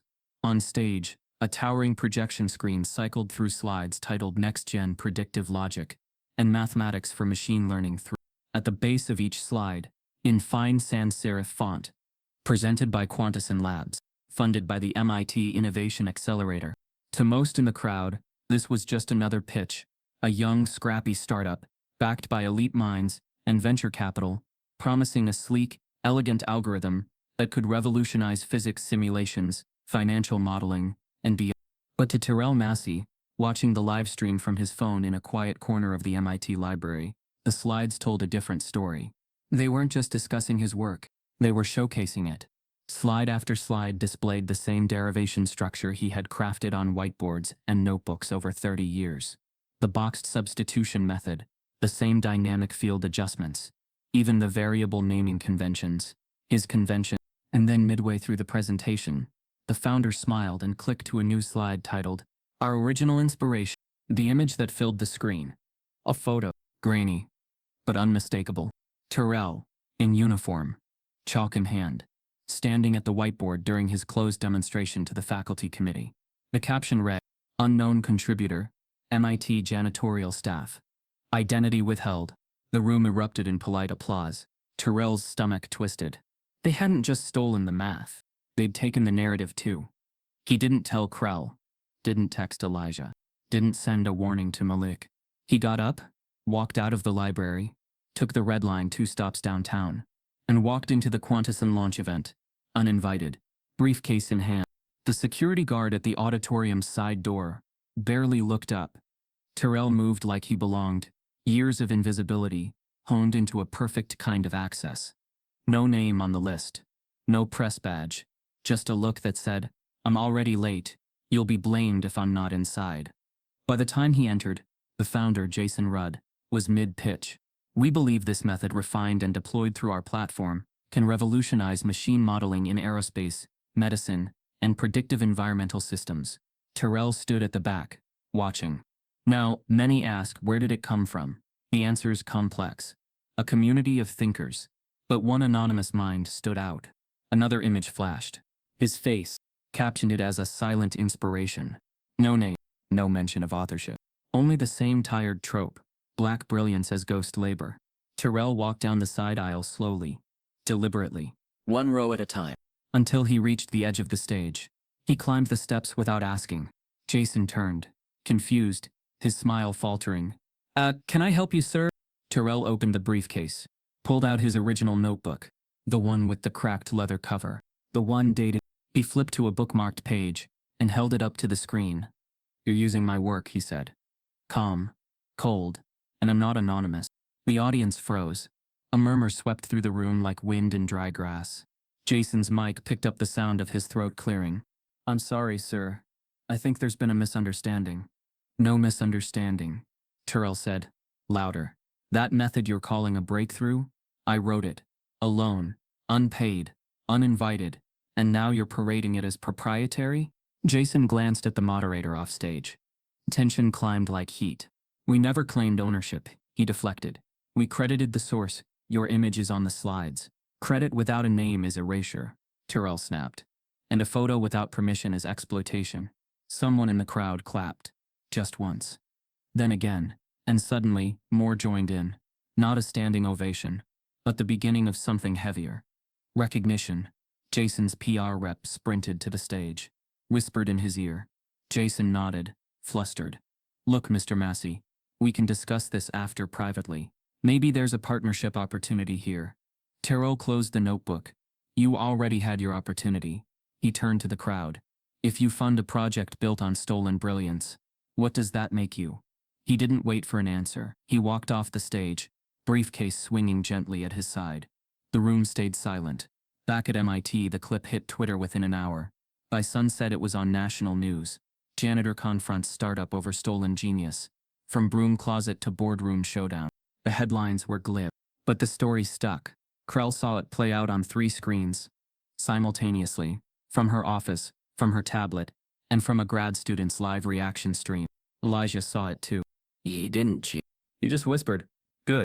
That night, Quantisin Labs issued a public statement. We regret the oversight and are reviewing how best to formally recognize all contributors to our foundational algorithm. No apology. No money. Just legal phrasing designed to placate without admitting. The next morning, Terrell found a letter slid under his dorm-style housing door at MIT. It wasn't official. No letterhead. Just handwriting. You were never supposed to get this far. You don't belong in those rooms. No signature. But the envelope had something else. A torn page from an MIT journal. His equation, annotated in Professor Whitmore's handwriting. He walked it straight to Krell. He's still pulling strings. She said. They're scared, Terrell replied. Not of what I can prove, but of how long I've been proving it. Krell opened her laptop. Then let's stop playing defense. She typed quickly, eyes sharp. We're building a new symposium. One where you open, and Elijah closes. Terrell raised a brow. You sure MIT's ready for that? No, she said. But the world is. And just as she hit send to confirm the booking, her screen lit up with a new alert. Internal access breach detected. Student records edited. She clicked into the report, paused, her face darkened. Elijah's academic file, she whispered. Someone just logged in and altered his disciplinary record. Altered how? They're marking him for expulsion, citing plagiarism. Terrell's breath froze. But he proved it was his publicly. Krell stood. They're burying him before the symposium ever begins. Down the hall, Elijah stood at the entrance of the math building. His ID card blinked red. Access denied. Again, and on the monitor in small letters, access revoked. Status. Under academic suspension. He turned and saw 2 campus police officers walking toward him. One already had his hand on the radio. Elijah's name, blacked out in red ink, until the department chair saw his work. The email came in the middle of a faculty budget meeting. Subject line urgent revisions to student disciplinary record. Elijah Carter. From Administrative Systems Notification. Timestamp 4:23 p.m. To Dr. Meredith Rowe. Department Chair Mathematics. At first, Dr. Rowe didn't notice. She was too busy arguing over whether the department should fund a 3rd assistant for a tenured professor's elective course. But something in the subject line wouldn't let her ignore it. She clicked it open, scanning the notice with habitual speed. Her eyes froze halfway down. Reason for change. Academic misconduct. Plagiarism. Updated status. Indefinite suspension.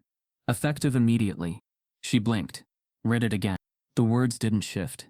Dr. Meredith Rowe was not a woman easily rattled. Ivyton's mathematics department chair for 6 years. She'd built her reputation on pragmatic discipline and bureaucratic fluency. Her genius was in navigating institutions, not challenging them. But this didn't feel like administration. It felt like sabotage. She remembered Elijah Carter clearly, too clearly. The only black student in Honors Calculus 2 this year. Quiet, overprepared, observant in a way that made her occasionally uncomfortable. Like he could hear the pauses between her words better than the words themselves. He wasn't disruptive, wasn't loud, didn't ask for favors. He simply excelled, which, at Ivyton, sometimes earned you enemies, especially if you didn't apologize for it. Roe clicked into Elijah's full academic file. Her screen lit up with the full audit trail. She saw the changes. Test scores lowered over time, red flags added by faculty, informal behavioral notes added with vague phrases like abrasive tone and uncooperative. But none of that aligned with the Elijah she remembered, or with the glowing peer feedback from his orientation evaluations. She scrolled further. Attached to the most recent plagiarism note was a PDF, anonymous submission, elastic substitution for nonlinear vector systems. No author, but Roe recognized the method immediately. It was the one her own assistant, desperate to impress her, had shown her days ago, citing the Public Mathematics Review's latest issue. The method had been described in meetings as elegant, possibly groundbreaking, even tenure-worthy, if of course it hadn't come from an unknown source. She had skimmed it then, but now she read it line by line, at first with detachment, then with suspicion, then with growing dread. She opened another window and searched the faculty directory. Professor Ronald Whitmore, one of her senior professors, tenured, acclaimed, political. She searched his recent submission. One came up, identical math, different attribution. His name at the top, same substitution. Submitted a week after the anonymous version. Her stomach flipped, because now the pieces weren't theoretical anymore. Now they were personal.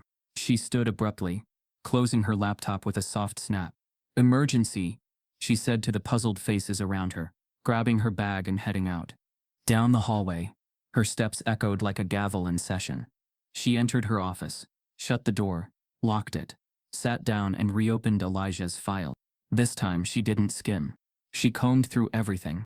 His test scores had dipped, not because he got answers wrong, but because partial credit had been withheld on every question, every single one. She opened his midterm scan. The work was correct, meticulous, margins annotated, process visible. And yet, a red, no feedback, just a rubber-stamped failure. She closed the file, opened Whitmore's again, and there, buried in the references section of his submitted paper, was a note, inspired in part by anonymous mathematical methods reviewed across Ivyton internal student forums. A lie. There were no forums. There was only Elijah's whiteboard, his wall of equations, his nights in the closet.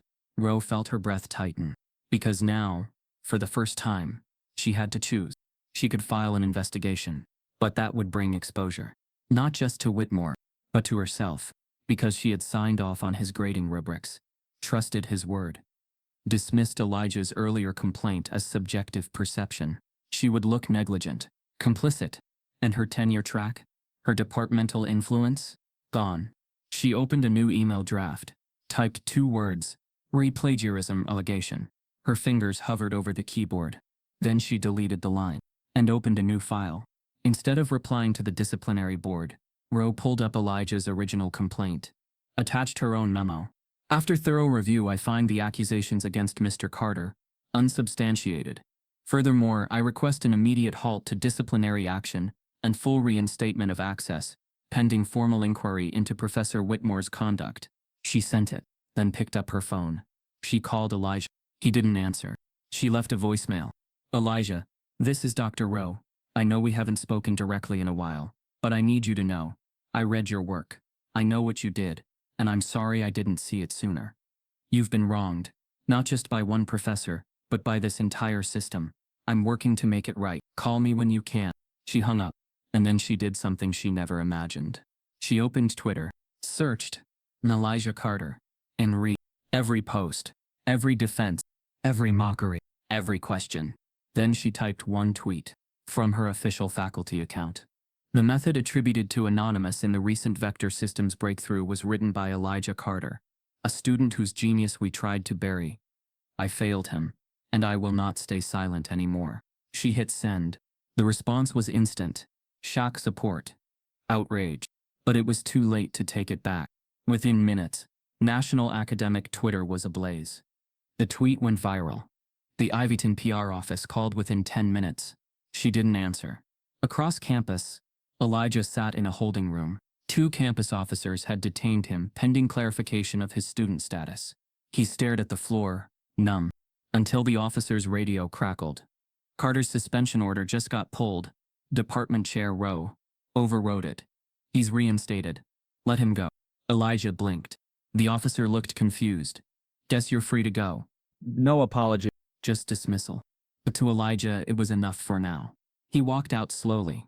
Outside, a student sprinted up to him, breathless.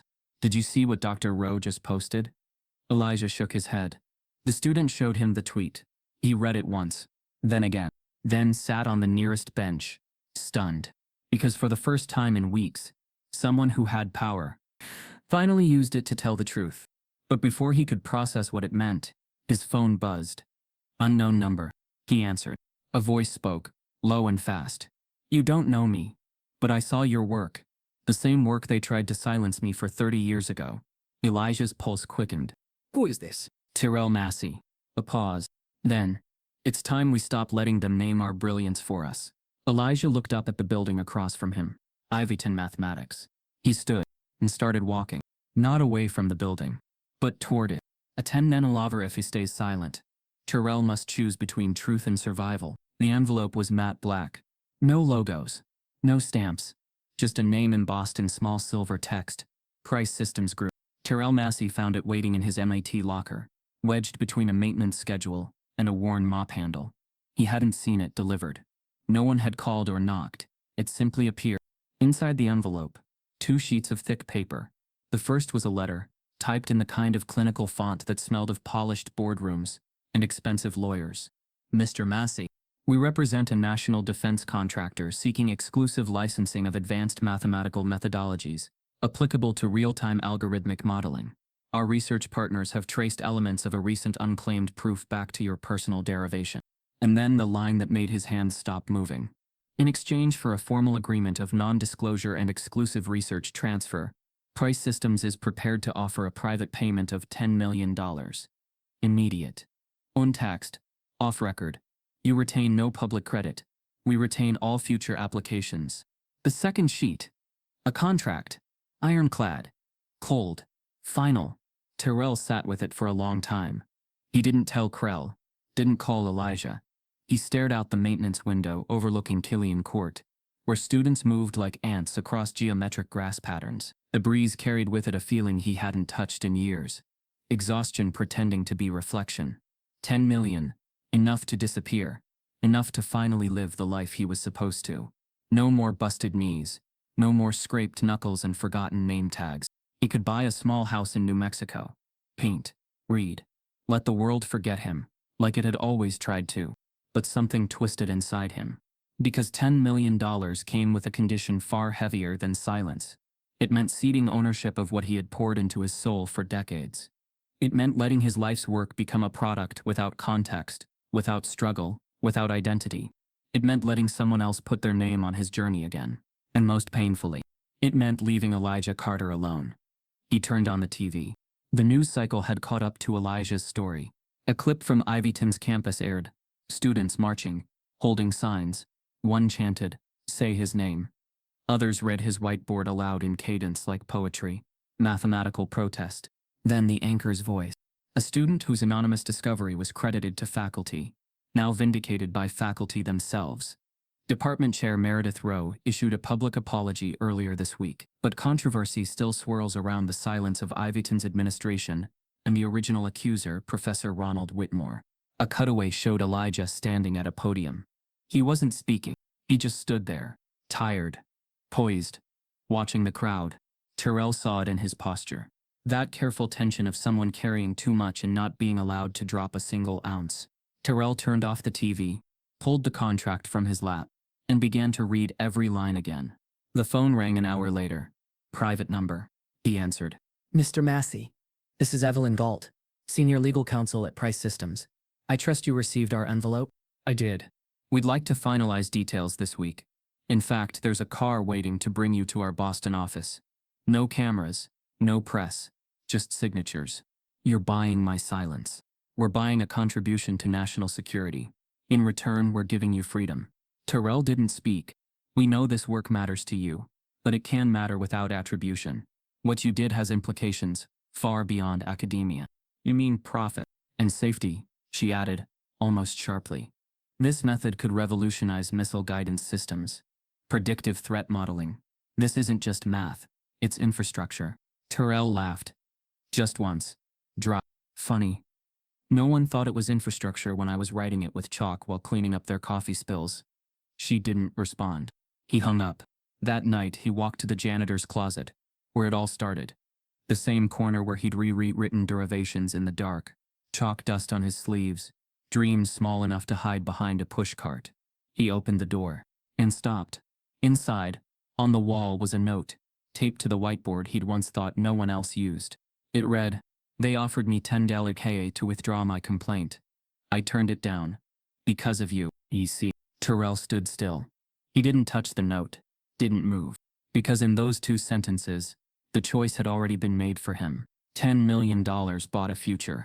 But truth, once claimed and shared, could build something eternal.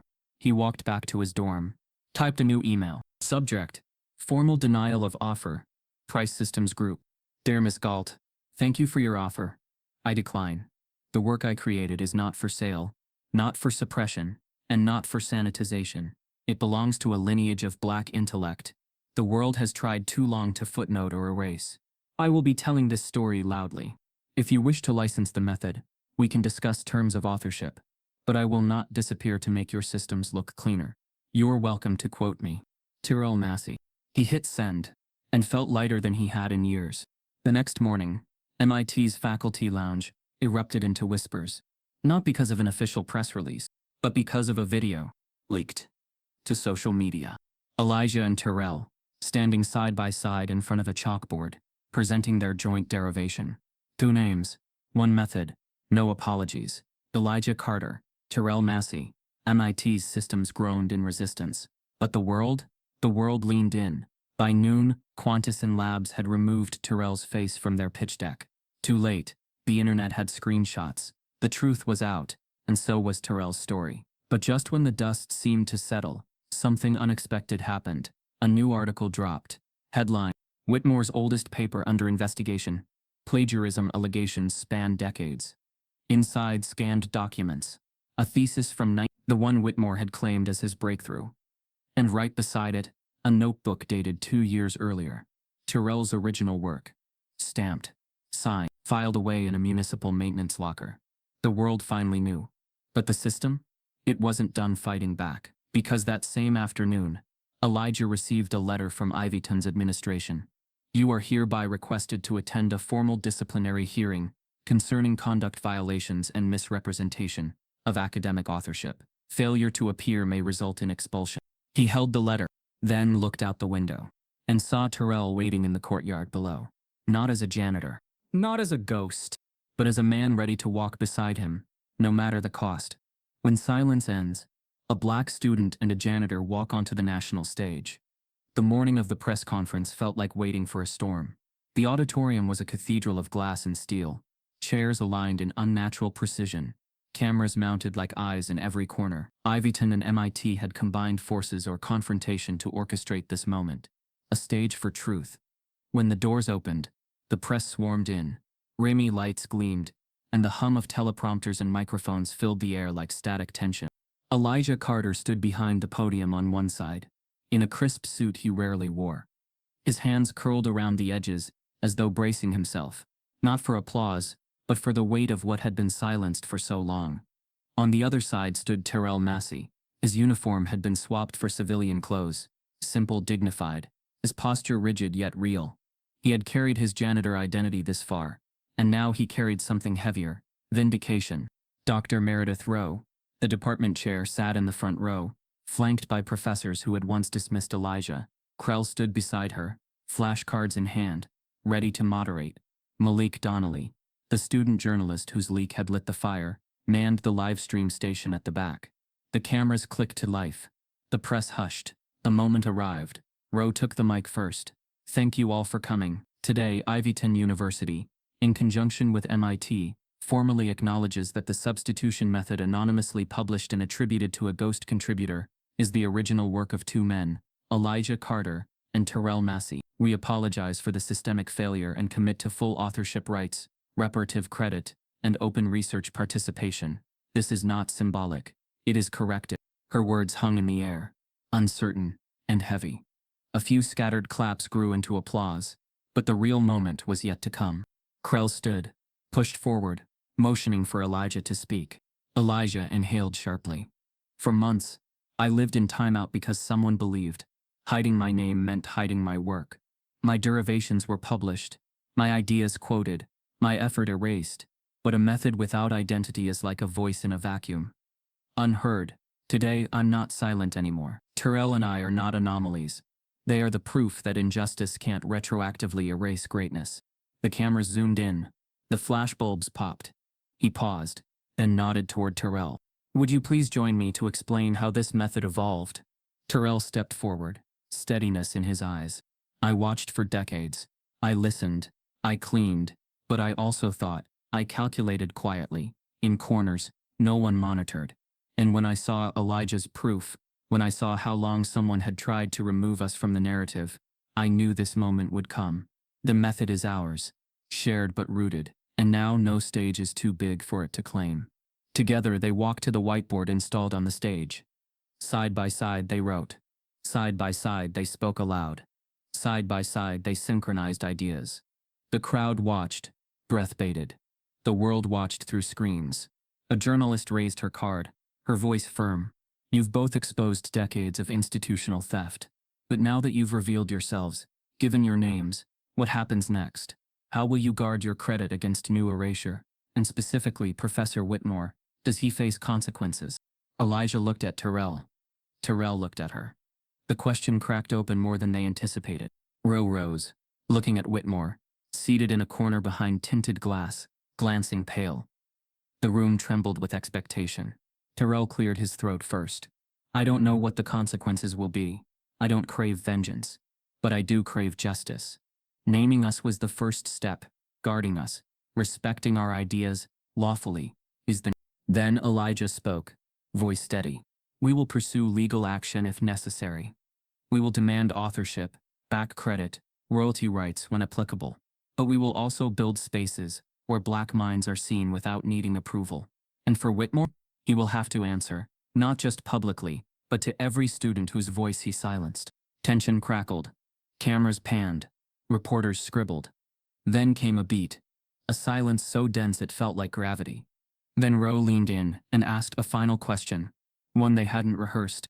Gentlemen, given everything, will you now join us in building a joint research institute at Ivyton MIT, one that protects black scholars, attributes all work fairly, and provides funding and visibility for those historically excluded? Elijah exchanged a look with Terrell. He opened his mouth to answer, and stopped, because across the world, screens flickered. A new video had just been posted, a recording of Whitmore, in his office, on tape, with someone else, signing away the rights to the original substitution method before he ever published it. The cursor blinks. Suddenly, the past becomes public, and neither Elijah nor Terrell know how far the damage or redemption will reach. Full circle. A classroom rebuilt by those once locked out. The new building stood like a promise. Brick and glass climbing ivy, and a stately sign carved in bold. Carter, Massey Mathematics Institute. Walking in felt like stepping through a portal. Bright atrium, whiteboards etched in possibilities, study pods everywhere, and walls lined not with portraits of the past, but with photos of black scholars, students and teachers, insisting on presence. It had taken years, litigation, fundraising, fights over accreditation, and nights when both Elijah and Terrell wondered if all of it would collapse under academic inertia. But the day of the grand opening, the building felt solid under their feet, not like a gesture but a sanctuary. In the front row sat a boy, maybe 11 or 12 years old. His backpack was too big for his frame. He sat upright, eyes wide. Beside him, His grandmother smiled, tears glinting in her eyes. That's him, Elijah whispered to Terrell. Looks familiar, Terrell replied softly. The ceremony began. Alumni spoke. Donors thanked. City officials congratulated. But the heart of the opening was the inaugural lecture given jointly by Elijah and Terrell. Not as a show but as declaration. They invited their first cohort, 50 underprivileged black students from Boston and surrounding communities, selected through blind applications, not by test scores but by promise. The room hushed when they spoke. Elijah's voice was quiet but strong. This place is not a compensation. It's a foundation. We didn't build it to forgive our past. We built it so your future doesn't have to negotiate with erasure. Terrell added, here, your ideas belong. Here, your name is the first line of credit. Not after the prestige. Not after the approval. From the start. Applause. Standing. But then the moment came he had dreamed of. A student passed to the front a whiteboard marker. The same kind Elijah once earned in a forgotten closet. Terrell and Elijah stepped aside. They projected the problem. A system of nonlinear vector equations, more complex than any freshman test.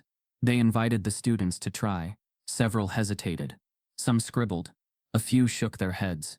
In the back, the boy grandson of a janitor raised his hand. Silence fell. He had the look. Fierce, careful, hopeful. Elijah walked over. Yes? The boy stood, cheeks flush. I think the substitution. He began to write. His hands trembled only a little. He erased a line, rewrote, paused, then boxed a transformation. Elijah's heart skipped, because that substitution layered, nonlinear looked familiar. Terrell's eyes widened. You see it? Elijah asked gently. The boy nodded. It's the same method, elastic clustering, just extended for 3 dimensions instead of 2. The audience gasped. Elijah felt tears rise. Terrell felt pride sting. They watched the boy finish, connecting all the variables. He stepped back, quiet. One professor in the audience whispered, louder than he meant to, incredible. The boy's grandmother burst into tears. Elijah hugged him. Terrell clapped. The room erupted in applause, genuine this time, not polite. They had built something real. After the lecture, as people filed out, journalists and students approached. The boy's name was Darius Massey, Terrell's grandson. He had grown up hearing stories in broken whispers. Now he was living demonstration. A teacher asked him, did you always know that method? Darius smiled shyly. I practiced it in my room. After my homework. Because they said you couldn't. So I tried anyway. Elijah felt something loosen in his chest. The weight of years. The burden of legacy. The haunted nights of erasure. They walked the halls together, the founding faculty, the students, the boy and his grandmother. Walls that once hid history now proclaimed it, formulas with names, quotes, faces, nothing erased. Outside, a news crew films the facade. A banner read, the future is named, and we mean it. But the unexpected twist arrived just as the evening dimmed. In the final reception, the MIT provost approached Elijah and Terrell. She handed them an envelope. Inside, a framed document. A formal letter from the National Science Foundation, awarding them a multi-million-dollar grant to expand the Carter Massey Institute across multiple campuses nationwide. And underneath her signature, in recognition of the methods first derided, now demanded. They exchanged stunned glances. It wasn't just acknowledgement. It was restitution. They had reclaimed space. Now they would build scale. But as they smiled, the boy Darius ran up, breathless. Grandpa, I want to ask one more question, he said. He pointed at the board at the system they'd given. He raised his hand again. Why did they ever try to make me feel like I didn't belong? The audience froze. Grandpa Terrell's eyes caught Elijah's. Elijah swallowed, then looked out at the room. It wasn't just a question from a child. It was an echo from every student ever silenced. It threaded through every erased name, every stolen method, every forced silence, and they would answer it. Together. Because this is how change lives. Not in moments, but in the children who raise their hands. Stories like this aren't just fiction. They echo what too many live through in silence. If you've ever been overlooked, erased, or told you don't belong, this is your truth too. Type yes if you believe credit should never depend on skin color. Subscribe if this broke your heart and opened your eyes.